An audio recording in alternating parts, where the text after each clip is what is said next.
Alexa, give me a local news update.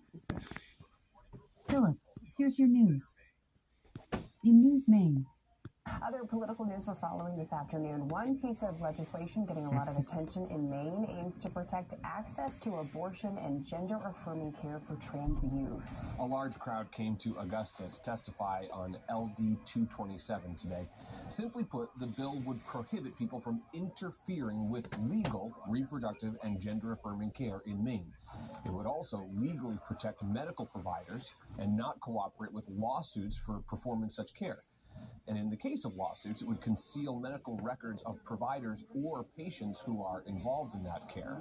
Opponents worry about minors coming to Maine to seek treatment against their parents' wishes. Supporters argue this is life-saving care in many cases, and legal care should be protected. This bill is critically important because it's about protecting medical care that's already legal in Maine from interference from out-of-state extremists who are attempting to reach into Maine and dictate our medical care and how we practice it. Who could ever believe that anyone could consider legalizing the bringing of a child from another state to Maine against the parents' wishes or even knowledge, effectively kidnapping a minor? The bill is a response to at least 20 states that have passed laws outlawing gender-affirming care for trans youth, in addition to a recent wave of anti-abortion legislation in the aftermath of the U.S. Supreme Court's landmark decision in Dobbs versus Jackson.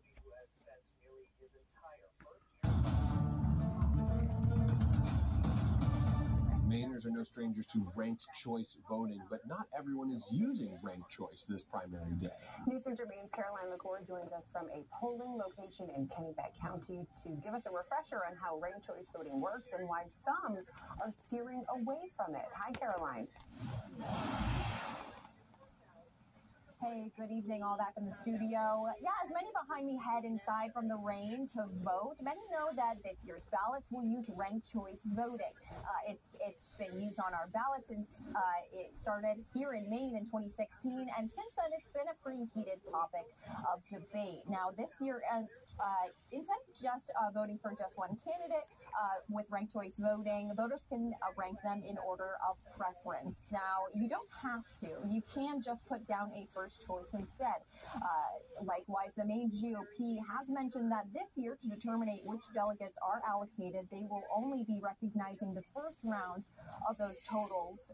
However, by Maine law, if one person doesn't receive 50% or more of the votes today here in Maine, a second or third choice candidate will be recognized.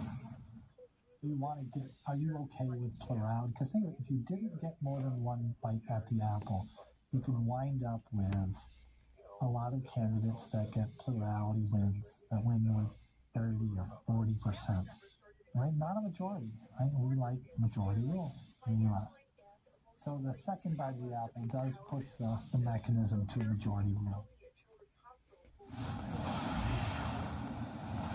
Now, Colby College American political science professor Dan Shee spoke with us earlier today about those concerns on ranked choice voting and helped us to break down what ranked choice voting is all about. We'll hear more about that later tonight at 5:30 live in China. Caroline McCord, News Center Maine. Caroline, thank you so much. And when results start coming in tonight, make sure you tune into our Voice of the Voter coverage, both on air and online. Alexa, stop the news. Alexa, give me the forecast for Lewiston, Maine for the next 7 days. In Lewiston for the next 7 days, Wednesday, 58 degrees Fahrenheit and cloudy skies. Thursday, 42 degrees and rainy weather. Friday, 47 degrees and lots of sun. Saturday, 40 degrees and lots of clouds.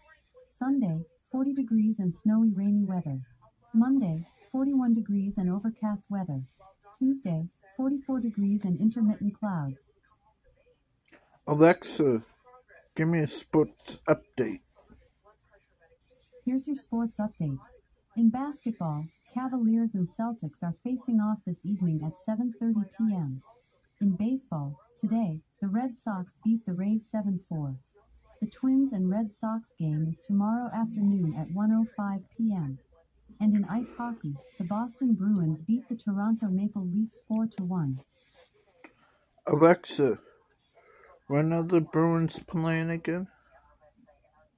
The Boston Bruins will play the Edmonton Oilers this evening at 7:30 p.m.